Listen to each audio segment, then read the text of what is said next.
Hello guys, so one of our followers sent a problem, a mathematical problem through the comment section. This seems so very interesting kasi this is more about algebra, specifically solving rational equations. So I have this board right here to illustrate on how this problem be solved. Watch out. So dito sa question, it is clearly seen na mahanap natin kaagad ang value ng LCD. Paano? Check muna natin yung variable. Pareha sila ng variable at pareha sila ng constant, pero magkaiba sila ng operation. So ilalapag na lang natin yung by the quantity of x plus 3 and x minus 3, in which na nilapag lang natin yung both denominators. So bali, ang objective natin dito is to find the value of x. We need to first know the restricted values. So dito sa first addends, x should not be equal to negative 3. Bakit? Kapag ang x is equal to negative 3, this will be equal to 0. As well dito, x should not be equal to 3 kasi it will be equal to 0 as well. So iba ang kanyang value. Paano? We need to cross multiply both of these. Unahin muna natin to sa left side.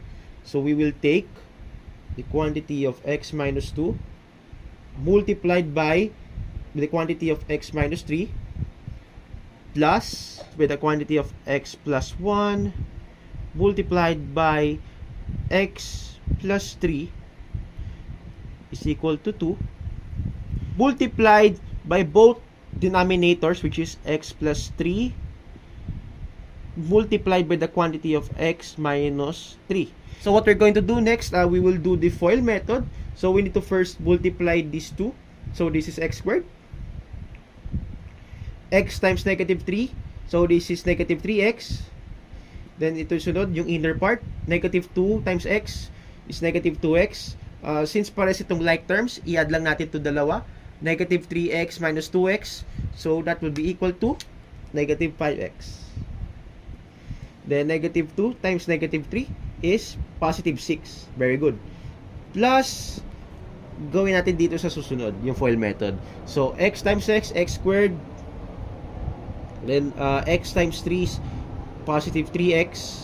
Plus x, kasi 1 times x equal to x. Plus 3.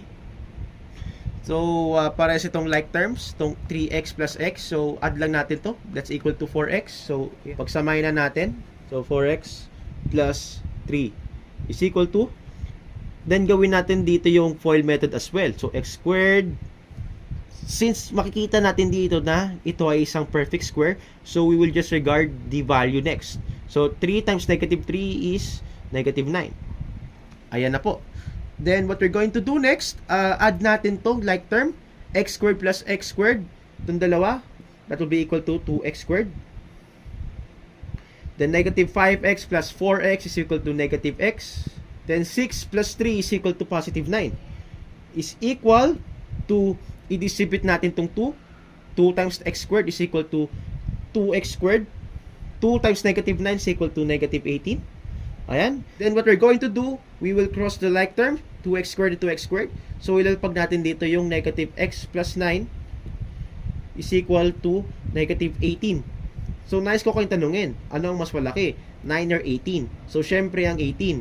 So itong 9, itatranspose natin dito. So ang rule, kapag transposition, ibahin yung operation ng 9. So that will be negative 9. So negative 18 minus 9 is equal to negative 27, which will bring us negative x is equal to negative 27. And di naman to pwedeng maging negative, so we will remove the negative sign.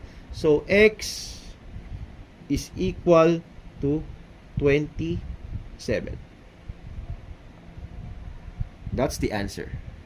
So I hope you learned something new. It's me, Bernardo Escorial. Stacker out.